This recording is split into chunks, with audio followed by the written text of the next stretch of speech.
And I put my foot down now. No power, no power, no power. Some power, 4,000 RPM, now we're getting power. Hey guys, hope you're having an amazing day so far. My name's Alex, and today we're going to be talking about the 5 things that kind of suck about my Seat Ibiza. Now, one of the things I've got to say is that I absolutely love my car. It has done me so well over the past 2 years that I've owned it, and I have absolutely nothing against it. But as with every car, there is one thing, or even 5, that suck about it. And today we're going to be going through those. Whether it's a Ferrari Enzo or a Reliant Robin, there is always one thing that gets on your nerves.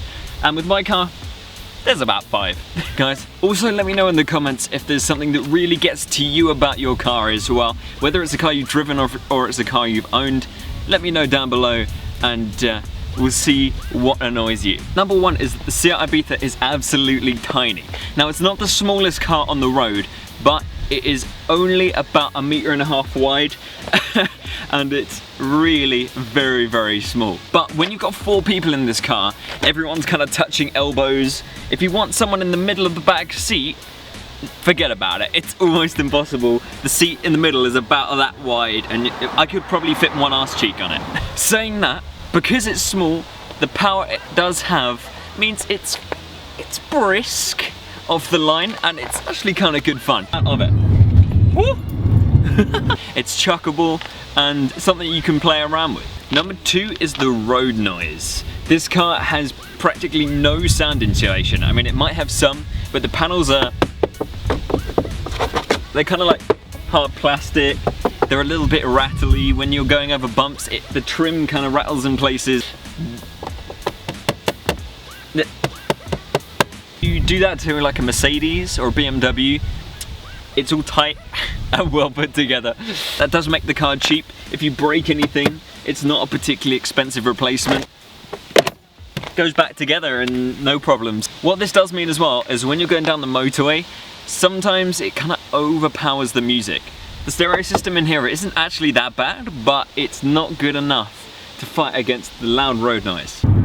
But as soon as you get onto any road surface that isn't glassy smooth, then it does get a little bit noisy, like this. Okay, so you probably can't hear me too well over it, but that is me going 50 miles an hour. And the faster you go, just the noisier it gets.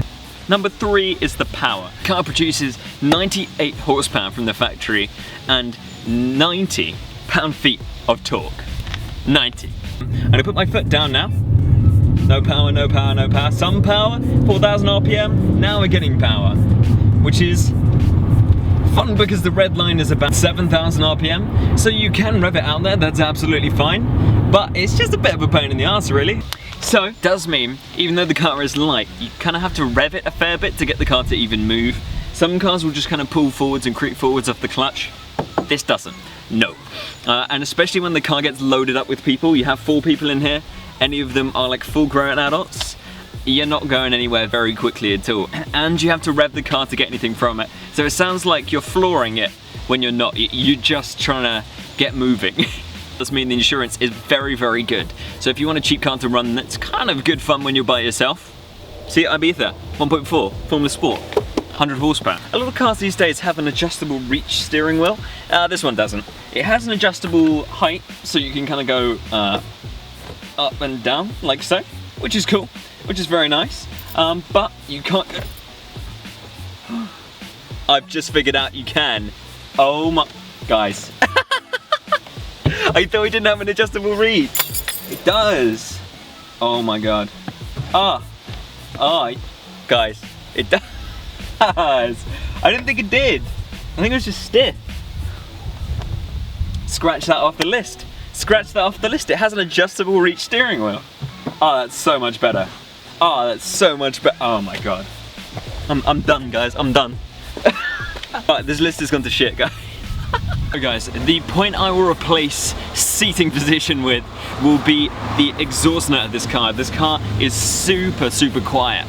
Now, to me this is a better thing because I like a kind of sporty exhaust note, and this thing on startup, you can't hear it. It's nice when you're sat in traffic and it's just, you can't hear a thing. A lot of engine noise, but there's no exhaust noise. So I think a sports exhaust or a upgraded kit could really do a lot of good to this car. Even the FR sounds a little bit nicer, so maybe the FR exhaust kit or the Cooper exhaust kit for this car would just liven it up that little bit and make it that little bit more special. Final thing on the list I have to say is how high this car rides when stopped, which is fine, but the suspension is also very hard. So why would it be so hard and ride that high? It just seems very strange.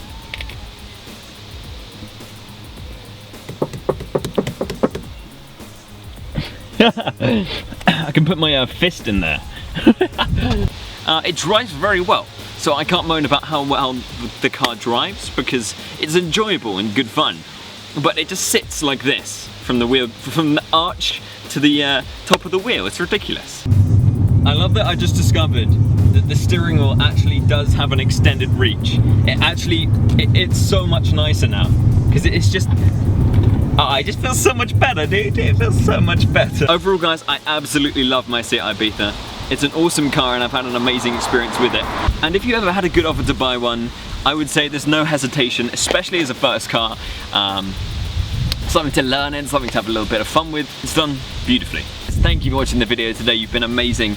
Drive safe and have an amazing week. Let me know in the comments what you want to see from future videos, and like and subscribe if you haven't done so already and are new. I will see you soon, guys. Have an amazing day.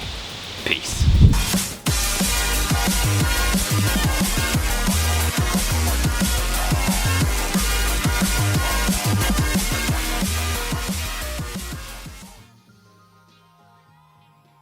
So guys, what do you think of my my Spy? I think I don't know what shades these are. These are like Ken Block Spies. Oh, Spy Bowies. R.I.P. David Bowie. But look, I think they're pretty cool. They're one of the liveries from Ken Block's old rally cars, which is cool. I like it, man. And it's Gymkhana cars. And the Hoonigan rep as well. Sponsor me, guys.